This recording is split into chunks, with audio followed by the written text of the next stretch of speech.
Hey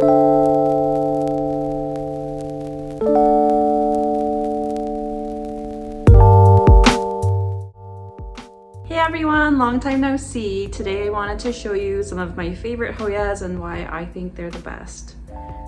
You ready, Nyla? So the first Hoya I wanted to show you is this one. This is a Hoya New Guinea Ghost, and it has a very like minty silvery tone to the color, which I really like. I think that's just so beautiful, and the leaves look really delicate. And this one is a really fast grower, and I just have it growing in room humidity and a chunky soil mix. It's just a no-brainer. Really fast growing, really easy, drought tolerant. I don't have a lot of sun stressing on this one right now, but there's a little bit of purpley pinky hues there if you can see that. Prices used to be really high, but they've come down a lot lately. So I think this is a really good time to snag one and get it growing really big and bushy and beautiful in your home. This next beautiful Hoya is my Hoya Bella Louis Bois. And it's just so stunning. It's like a little bouquet, and the colors, if you can see that, it's like that really light greeny yellow variegation, and it has a dark green on the outside. And if you get it really close to a grow light, it sun stresses the veins really red. And as you can see, it has a million flowers right now. It's always in bloom. It is so gorgeous. Again, this is another one that's really fast growing, really easy, drought tolerant. Everyone that comes over to my house, whether they like plants or not, always comment on this one. It's also in a well draining soil mix for me right now.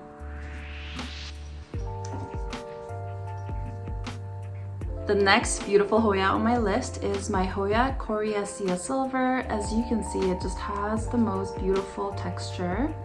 The leaves are quite large as well and very shiny and glossy, and they have that bluey green silver sheen to it, which I absolutely love. And this is another one that's quite expensive right now. When I bought this is how I justified it for myself. I bought a 2-node plant with a friend, and then we split it in half. So right there I got it for half off, and then I grew it a little bit and I sold a cutting to someone. So it kind of, you know, paid for itself. And now it has another little growth point. So yay, really excited to see this one flourish. I have this one in pon right now. I got the pon from Crystal Star Nursery, so it's not the Lechuza pon, it's a chunkier mix. So this is what it looks like. It is living in a self-watering planter right now. This next Hoya is a super cutie. It is very dainty and small and beautiful. This is a Hoya SP Papua IM08. It grows really fast. I have this one in pon as well, and it's supposed to grow these beautiful flowers. And yeah, there's really nothing not to love about this one. I also have it in a self-watering planter as well. This is one of my smallest, cutest, and most favorite Hoyas. The next Hoya is like almost like a Hoya Carrii, because that has the heart leaves, but this is, I feel like, a more sophisticated, more elegant older sister to the Carrii. So this is my Hoya Dekiae. And so it has kind of like that divot in the middle there that makes it look like a heart, but it's more elongated, and it has like that bubbly texture that makes it look a little bit different. This one is quite splashy as well. I think this is such a stunning plant. Again, it has been growing really fast for me. I also have this one growing in pon. This is Lechuza pon. It has a ton of roots with lots of algae. I should probably repot that very soon. The next Hoya on my list is my Hoya elliptica Kalimantan. So if you take a look there, the leaves are super round, so circular and so cute. I think I got it maybe 2 months ago or so, but it's already given me a pair of new leaves and then some more coming. So super exciting. And I can't wait to grow this big and lush and maybe have it on a circular trellis. Another one of my favorite Hoyas is my Hoya crassipetiolata Splash. And this is what it looks like. So at first glance it might not look like much, but when you look closely, I mean, the splashing, the leaf shape, is just so stunning and beautiful. I also have this one in some Crystal Nursery pond in a self-watering planter. As you can see, I do that a lot because it's just really easy. I find that my Hoyas really enjoy being in pond, so I would say at least half of them are in the Crystal Nursery pond in a self-watering planter. This is from Amazon. I'll have all the links below. My next favorite Hoya is very small. It is a Hoya Wilbur Graves China, and mine is really small because it grew really fast, and then I took some cuttings of it and sold them. You know, a part of having lots of plants and being a plant parent is taking cuttings and selling them, even if you don't always feel like it, because I feel like plants are just so expensive and you gotta keep it sustainable for you, like financially somehow, right? So, and I can't just shell out all this money just to get new plants all the time. So anyway, that's how I justify it for myself. It also was a very, very fast grower. When it was growing right before I cut it, I see that there's a new growth point there as well. So it will be growing again in no time. And I just love, love, love how silvery the leaves are. And I actually like that it's not all silver and has that some of that dark green. I think the contrast is really beautiful. I have this in a chunky cocoa coir mix, and that's been working really well.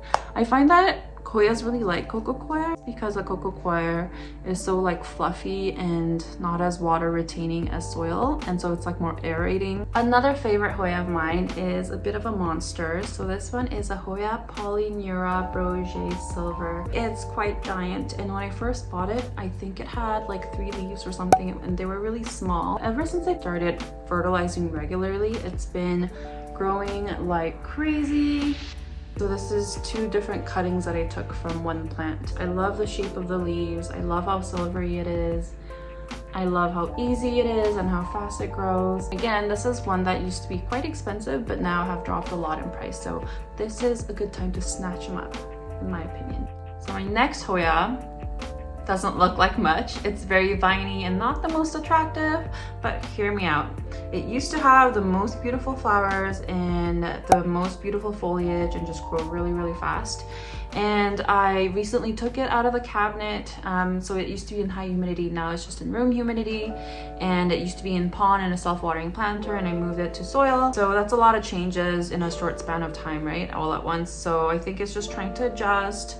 And I made this giant trellis for it because there's just too many vines and I didn't know what to do with them. But yeah, I'm hoping that this will, you know, be beautiful again, and it still remains one of my favorite Hoyas. All right guys, so that's about it for my favorite Hoya. So now I just want to quickly talk about some of my favorite Hoya care items. So the first thing that I want to talk about is fertilizer. So this has been a game changer for me. This is a fertilizer that I use every time I water my plants, and it has just helped my Hoyas to grow so big, so fast. This is what it's called. It's called Hoya Plant Food. Go figure. And it says it's a professional fertilizer, special fertilizer for Hoya species, rapid availability for the plant through effective complex compounds. And then of course, like I showed you guys earlier, I have a lot of my Hoyas in like chunky airy soil mixes or cocoa coir or the Crystal Nursery pond. So this is the pond mixture that I get from Crystal Star Nursery. So again, the chunks are quite big. I really like this one. So I have a lot of my Hoyas like directly under grow lights or very close to grow lights, especially with Hoyas that have like the thick succulent like leaves. You want to put them really close to grow lights. I have a lot of them right under the Burina grow light that you can find on Amazon. That's my Bella. It's right under the Burina grow light that I have in here. Or like I have a mother grow light here, and I have the Hoya New Guinea Ghost right under it as well. All right, that's for my Hoya recommendations video. I hope you guys enjoyed it, and if you've never had a Hoya before, I would say give it a try. Once you get the hang of it, they're just such an easy genus of plants, and you might get addicted, so you be careful as well. All right, take care. Bye.